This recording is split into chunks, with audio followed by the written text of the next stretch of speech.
বাইরে আসছি কিন্তু আমার মোবাইলে ওয়াইফাই শো করছে।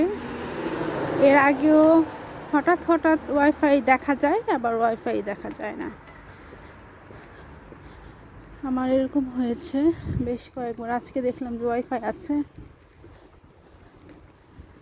এটা একটা স্কুল, কাজ চলতেছে, এখনও কাজ চলতেছে। সম্ভবত এই বছরে আরও কয়েক মাস লাগবে, 6 মাস তো লাগবে, হয়তো ডিসেম্বরের দিকে কমপ্লিট হবে।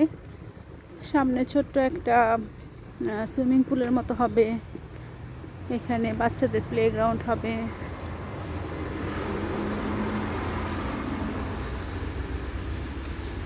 তো এখানে কাজ কখন শুরু হয় কখন শেষ হয় কিছুই দেখা যায় না। শুধু বাসা থেকে বের হলে দেখা যায় যে কাজ হচ্ছে, আবার দেখা যায় যে কাজ হয়ে গিয়েছে, কমপ্লিট।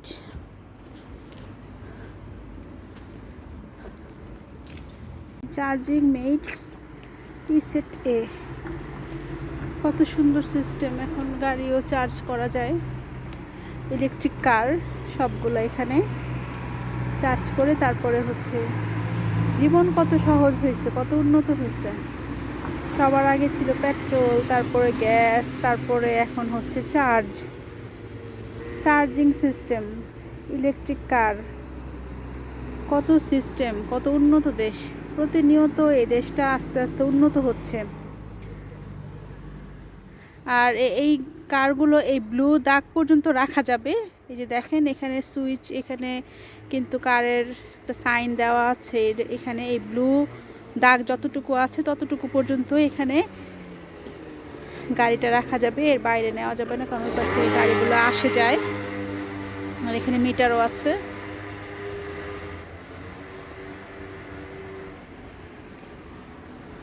এই দেশটা মানুষগুলো যেমন প্রতিনিয়ত নিজেদেরকে আপডেট রাখে, দেশটাও আস্তে আস্তে করে আপডেট হয়। আমি এখানে আসার পরে কতবার যে কত কিছু হইলো, রাস্তা ভাঙা হইলো, তারপরে কত উন্নত হইলো, কত কিছু হইলো। এখন আবার ভাঙের কাজ চলতেছে, হয়েও গেছে, ডানও, কিন্তু টের পাওয়া যায় না। নাগরিকদের কোনো অসুবিধা হয় না, জনজীবন যেভাবে চলতেছে সেভাবে চলতে থাকে, কারো কোনো অসুবিধা হয় না, সমস্যা হয় না।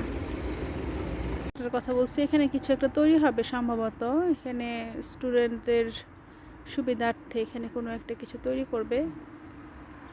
এখানে মনে হয় ছোটোখাটো কোনো একটা সুইমিং পুল হতে পারে। দেখা যাক কি হয়, কাজ শেষ না হওয়া পর্যন্ত বলাই যাচ্ছে না কি হবে।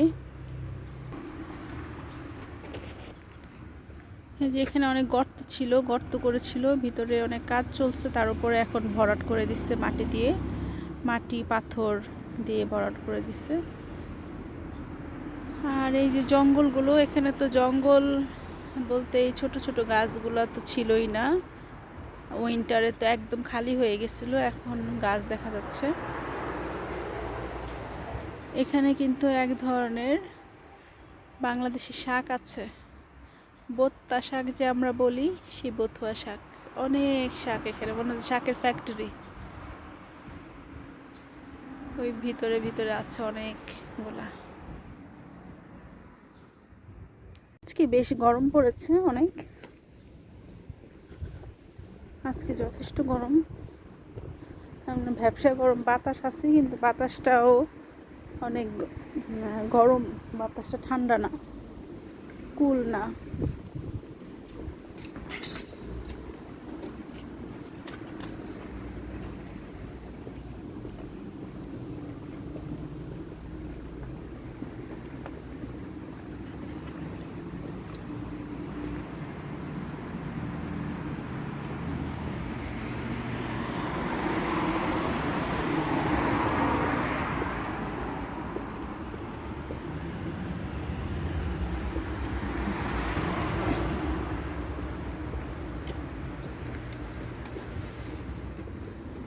এখানে কিছু কিছু গাড়ি আছে যেটা মাত্র 2 জন বসতে পারবে, এত ছোট গাড়ি। কারণ অনেকে হচ্ছে যাদের একেবারে ছোট ফ্যামিলি, 2 জন মানুষের পরিবার, হাজব্যান্ড ওয়াইফ এরকম, বা অনেকে থাকে গার্লফ্রেন্ড বয়ফ্রেন্ড, অনেকে তো বিয়ে শাদী এই দেশে করে না, গার্লফ্রেন্ড বয়ফ্রেন্ড নিয়ে থাকে তাদের জন্য ছোট্ট একটা কার, ড্রাইভার বসতে পারবে আর পাশে একটা সিট। এই হচ্ছে, এতই ছোট কার, দুজনের বেশি বসা যায় না। আমি ছোট কার দেখার পরে প্রথমে ভাবতেছিলাম যে এত ছোট কার দিয়ে কি হবে, হাসতেছিলাম। তখন শরীফ আমাকে বললো যে এত ছোট কার আছে, এই ব্যাপার। তাই নাকি? হ্যাঁ।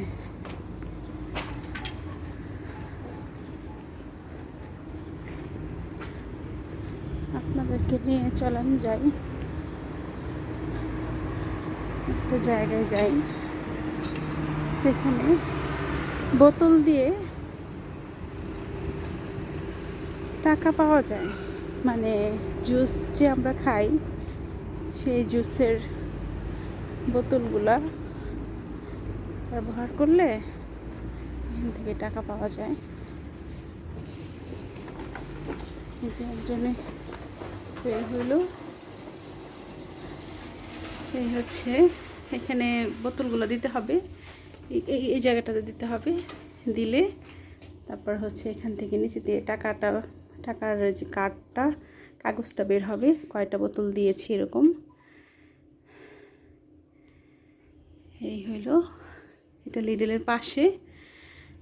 তো এখানে যারা বোতল পানি, জুস, তারপর হচ্ছে 7 আপ, কোকাকোলা এগুলো খায়, তারপর এগুলো খাওয়ার পরে জমিয়ে রাখে, তারপর যখন অনেকগুলো হয়ে যায় তখন এখান থেকে এই বোতলগুলো এটার মধ্যে দিলে যতগুলো হয় পার পিস 25 সেন্ট করে।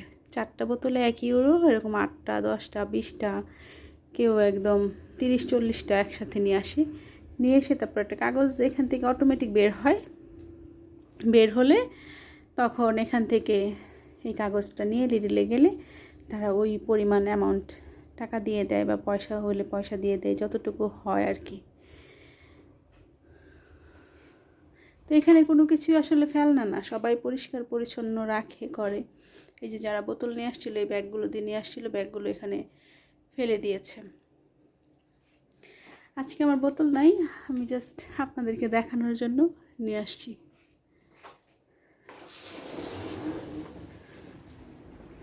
বাজার করতে আসছি, কিন্তু সব খালি, কিচ্ছু নাই। আল্লাহ, এই সময় আসছি, কিচ্ছু নাই, কিন্তু আমি যেটা নিতে আসছি সেটা ঠিকই আছে। এখানে কাঁচা বাজার নাই, এই সময় সবজি কিনতে আসলে সব সবজি টবজি সব শেষ, সব ফেয়ারটিক। এই যে র্যাকগুলো খালি, কিছুই এখানে নাই। এগুলো এটা ভরা ছিল, ভর্তি ছিল, এখন সবই খালি, সব কিছু লেয়ার হচ্ছে খালি। কিন্তু আমি যেটা নিতে আসছি সেটা ঠিকই আছে। আমি নিতে আসছি হলো এখানে লেবু। এখানে জোরে কথা বললে মানুষজন ডিস্টার্ব বোধ করে, তাই আমি আস্তে আস্তে কথা বলতেছি। আমি নিব হলো লেবু, দই, কলা, এগুলা।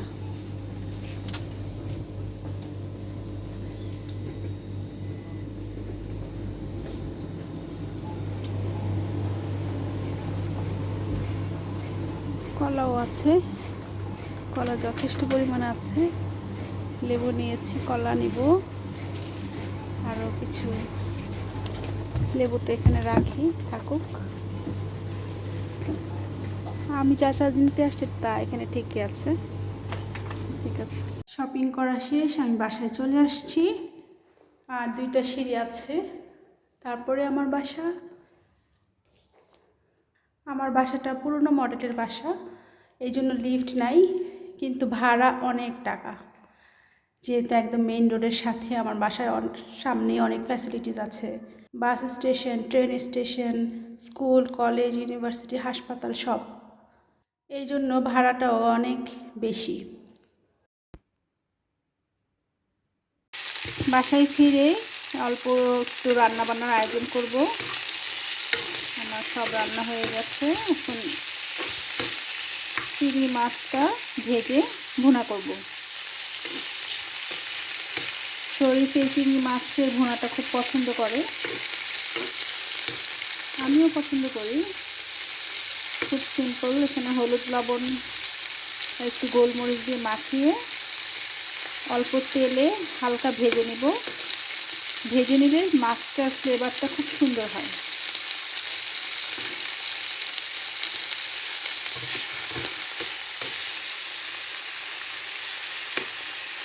মাছগুলো ভাজা হয়ে গিয়েছে। এখন আমি পেঁয়াজ ভেজে পেঁয়াজটা লাল করেছি। তারপর এখানে একটা ছোট সাইজের টমেটো দিয়ে দিয়েছি, যেহেতু মাছ অল্প আর এখানে ভালোভাবে ভাজা ভাজা হবে, টমেটোটাও ভাজা হবে। তো এখন আমি অল্প একটু আদা রসুনের পেস্ট, তারপর জিরা, ধনিয়া, হলুদ, মরিচ, লবণ দিয়ে মশলাটাকে কষিয়ে একটু পানি দিয়ে ভালোভাবে নাড়াচাড়া দিয়ে ঢেকে রেখে দিব। তারপরে কাঁচামরিচ, ধনিয়া পাতা দিব, মাছটা দিয়ে দিব, হয়ে যাবে। বেশি সময় লাগবে না, 6-7 মিনিটের বেশি লাগবেই না। হয়ে গিয়েছে, এরকম একটু মাখো মাখো হয়েছে। চিংড়ি মাছ রান্না করতে সময় লাগে না। চিংড়ি মাছটা বেশি রান্না করলে রাবারি হয়ে যায়, জুসিনেসটা থাকে না। সেজন্য চিংড়ি মাছটা প্রথমে হালকা ভেজে উঠিয়ে রেখে তারপর মশলাটাকে কষিয়ে মাছটা পরে দিয়ে দিতে হয়। আর মশলা সহ মাছ কষালে মাছটা রাবারি হয়ে যায়। ঠিক আছে, সবাই ভালো থাকেন। আজকের ব্লগটা এখানেই শেষ করছি। আল্লাহ হাফেজ, আসসালামু আলাইকুম।